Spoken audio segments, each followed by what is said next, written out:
प्रेरणास्पद कथा YouTube channel पर मैं धनंजय जैन आप सभी का हार्दिक स्वागत करता हूं।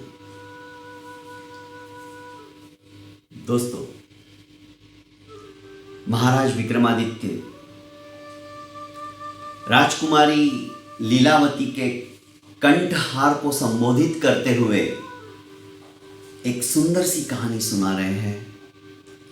और कहानी ऐसे दोस्तों की है जो कि बचपन से लेकर अब तक मित्रता की प्रगाढ़ श्रृंखला के अंदर आबद्ध है। एक पूर्व दिशा का मित्र तो दूसरा पश्चिम दिशा का मित्र। दोनों दिशाएं विभिन्न विभिन्न परिस्थिति में हैं, एक इस तरफ तो एक दूसरी उस तरफ, पर दोनों के मन, दोनों की आत्मा मानो एक ही थी। भावावेश में आकर पूर्व दिशा का मित्र प्रतिज्ञा कर लेता है कि विवाह की पहली रात्रि मैं अपनी पत्नी को तुम्हारे पास छोड़ दूंगा। पर दूसरा मित्र उसे उसकी इस नादानी पर प्रताड़ित करता है, समझाता है, पर वह नहीं मानता। और योगानुयोग उसी मित्र का विवाह पहले होता है और पहली ही रात को अपनी पत्नी को वह कहता है कि तुम उसके पास जाओ, वरना मैं आत्मदाह कर लूंगा। रास्ते में चोर मिलते हैं। चोर उसके गहने और उसका शील भंग करने के लिए आतुरित रहते हैं। वो उन्हें भी समझाती है और पश्चिम दिशा के मित्र के पास पहुंच जाती है। पश्चिम दिशा का मित्र छोटी सी परीक्षा लेता है, क्या तुम्हारा भी मन है क्या? पर जब वो रोने लगती है और शील ही नारी का सबसे श्रेष्ठ गहना है, यह कर कर उसके चरणों में गिर जाती है और कहती कि अब मेरी और मेरे पतिदेव की जीवन आहुति आपके हाथों में ही है। आप ही हमारे जीवन की रक्षा कर सकते हो, नहीं तो सूर्योदय से पूर्व आपके मित्र भी अपने आप को समाप्त कर देंगे और मैं भी अपने आप को समाप्त कर दूंगी। पर मैं उनकी प्रतिज्ञा पूर्ण करने के लिए आई हूं और मैं जानना चाहती हूं कि मित्रता क्या होती है, मित्र कैसा होना चाहिए। मित्र अपनी भाभी को, अर्थात मित्र की पत्नी को भाभी बनाता है और कहता है कि भाभी तो माँ जैसी होती है और मित्रता के ऊपर मैं किसी भी प्रकार का कलंक नहीं लगने दूंगा। सचमुच में मित्रता ऐसी ही होती है। वो समझा बुझा कर कहता है कि तुम इस समय चली जाओ, प्रातःकाल होते ही मैं स्वयं मेरे मित्र के पास आऊंगा और तुम्हारी गंगा की तरह पवित्रता का मैं उन्हें एहसास दिलाऊंगा। वापस लौटते वक्त चोर मिलते हैं और चोर उसके एक एक कर आभूषण उतारने का उसे आदेश देते हैं। कतिपय आभूषण उतारने के पश्चात समझाती भी जा रही थी और जो चोर उसका पीछा करते हुए उसने समस्त यह दृश्य देखा और उसने कहा कि रुको, इसके आभूषण इसे वापस दो। ऐसी देवी संसार के अंदर ढूंढने पर भी नहीं मिलेगी।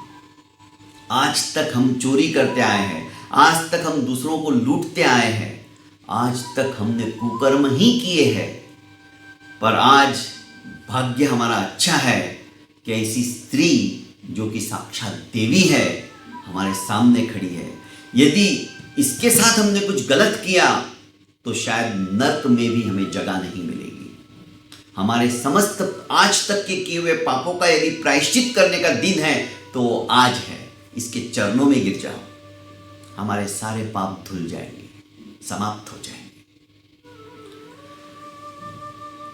चोर जो कि उनका मानसिक दृष्टिकोण ही ऐसा होता है लूटना, खसोटना, मारना, हत्या करना, आज उनका मन भी परिवर्तित हो गया।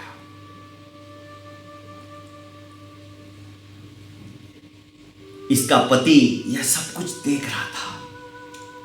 जब चोरों को राखी बांधने लगी, ये द्रुत गति से वहां से इससे पूर्व ही आकर अपनी शैया के ऊपर निद्राधीन हो गया, मानो कि प्रगाढ़ नींद में सोया हो।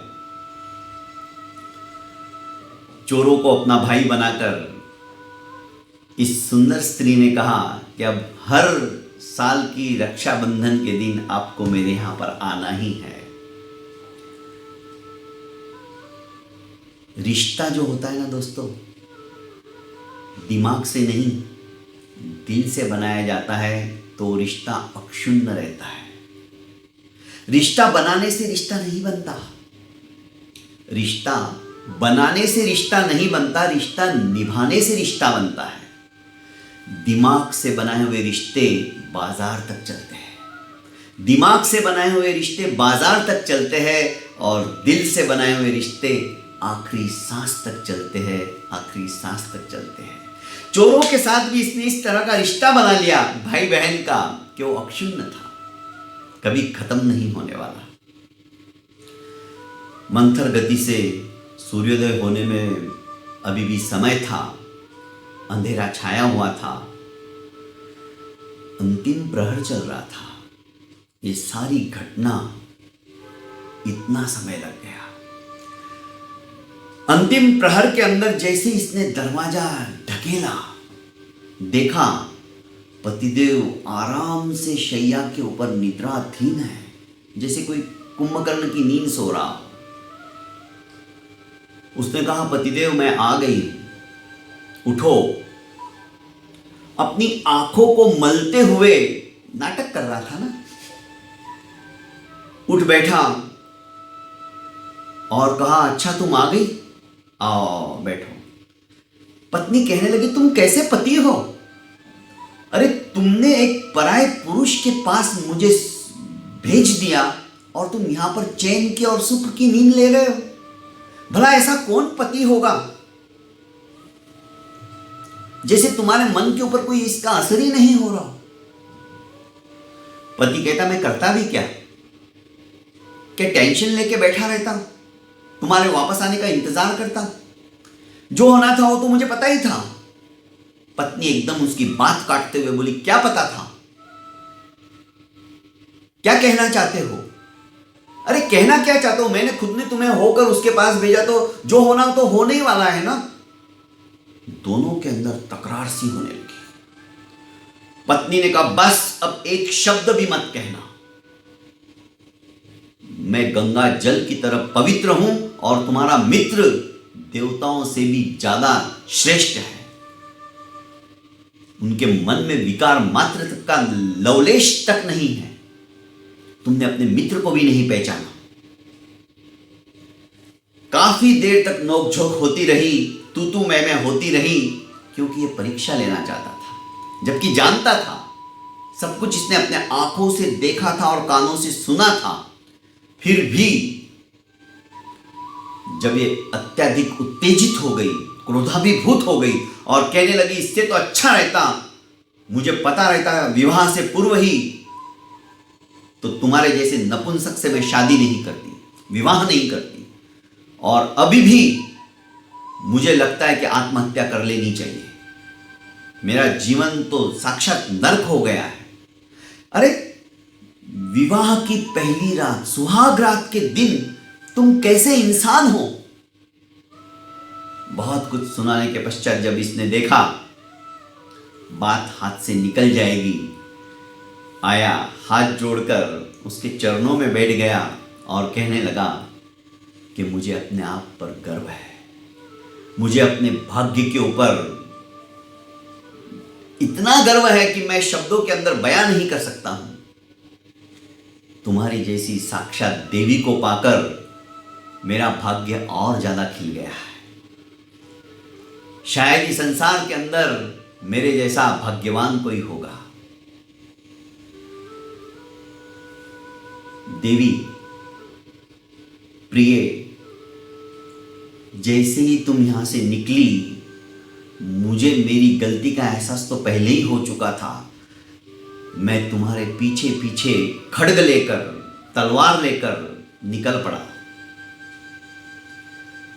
मैंने सब कुछ देखा।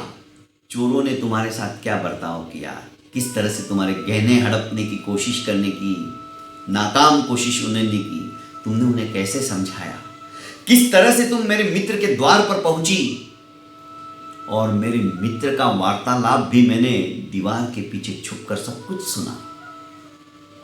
मेरा मित्र भी सचमुच में तुमने सही पहचाना, वो देवताओं से भी बढ़कर है। उसने लाख कोशिश की थी मुझे समझाने की कि दोस्त, इस तरह की प्रतिज्ञा करना मूर्खता है और ये कभी पूरी हो ही नहीं सकती, पर मैं नहीं माना। मैं भावावेश में आकर यह प्रतिज्ञा कर चुका था। तुम्हारी जैसी सती शायद इस संसार में और कोई दूसरी नहीं है। तुम दोनों का वार्तालाप सुनने के पश्चात फिर से जब तुम चोरों के पास गई, और एक चोर भी तुम्हारा पीछा करते करते आकर वो भी देख रहा था, जब चोरों ने भी उस चोर की वार्तालाप सुनकर निर्णय लिया और तुम्हें अपना एक रिश्तेदार बना लिया, एक सगी बहन की भांति उन्होंने बर्ताव किया, तब मैंने सोचा कि अब यहां से चलने में ही अच्छाई है, और मैं तुमसे पहले द्रुत गति से चलते हुए आया और यहां पर सोने का नाटक करने लगा। अरे भला, ऐसी स्थिति में कोई सो सकता है क्या? तुम मुझे गलत मत समझो। तो फिर आप इस तरह की परीक्षा और क्यों ले रहे थे मेरी? मैं देखना चाहता था जितनी तुम शांत हो, क्या तुम्हें गुस्सा भी आता है या नहीं आता है। पतिदेव, ऐसी बात पर किसी को भी गुस्सा आएगा। आप आगे से ऐसा कुछ मत कीजिएगा। आज इस घटना को एक दुखद स्वप्न की भांति से भूलकर चलो हम एक जीवन की नई शुरुआत करते हैं। पति के इस तरह के उद्गार सुनकर आलिंगबद्ध हो गई उसकी पत्नी, और दोनों मधुर वार्तालाप करने लग गए। हालांकि सूर्योदय होने में अब ज्यादा समय नहीं था। एक जीवन की नई शुरुआत हो गई। विक्रमादित्य राजकुमारी के गले में पड़े कंठहार को संबोधित करते हुए कहते हैं कि बताओ, इन चारों के अंदर सबसे ज्यादा श्रेष्ठ त्याग किसका है? उसके पति का, जो कि विवाह होते ही अपने वचनों की पालना करने के लिए उसने अपनी पत्नी को अपने मित्र के पास जाने के लिए बाध्य कर दिया। उन चोरों का, जिनका काम ही चोरी करना है, जिनका काम ही लूटना है, जिन्होंने कभी भी मन के अंदर अच्छे विचार नहीं लाए, क्या उनका त्याग सर्वश्रेष्ठ है? या उस मित्र का, जो अपने मित्र की पत्नी स्वयं होकर उसके पास चलती हुई आई है, और मित्र ने ही उसको भेजा है अपने वचनों की पूर्तता के लिए, क्या उसका त्याग श्रेष्ठ है, जो उसने उसे बहन बना लिया? या फिर उस पत्नी का त्याग सर्वश्रेष्ठ है? नहीं, मैं ये सब कुछ नहीं कर सकती हूं। उसने अपने पति को, जो कि वचनबद्ध था, उसके वचनों की पूर्तता के लिए पहली रात को सब कुछ छोड़कर, अपने शील की रक्षा होगी या नहीं होगी यह भी नहीं सोचा, और निकल पड़ी अंधेरी रात में। इन चारों में से सर्वश्रेष्ठ त्यागी कौन है? विक्रमादित्य ने कंठहार में छुपे हुए वेताल को यह पूछ लिया। अब वेताल क्या जवाब देता है, और उसके जवाब देने से पूर्व आप सभी से मेरी आदत के अनुसार मैं पूछना चाहता हूं, आप ही बताइए, इन चारों में सर्वश्रेष्ठ त्यागी कौन है?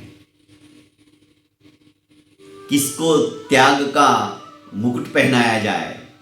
आप सुज्ञ हो, विज्ञ हो, विचक्षण हो, मुझे विश्वास है आपके कमेंट बॉक्स के अंदर अच्छे अच्छे जवाब आएंगे। कमेंट बॉक्स में जवाब देने वाले बहुत कम लोग रहते हैं, पर मेरे को व्हाट्सएप पे जवाब देने वाले बहुत सारे रहते हैं, और कतिपय लोगों का जवाब अक्षरशः सत्य होता है। आज भी आप सभी के लिए छोटा सा प्रश्न है, इन चारों में से किसका त्याग सर्वश्रेष्ठ है? आप जवाब दीजिएगा।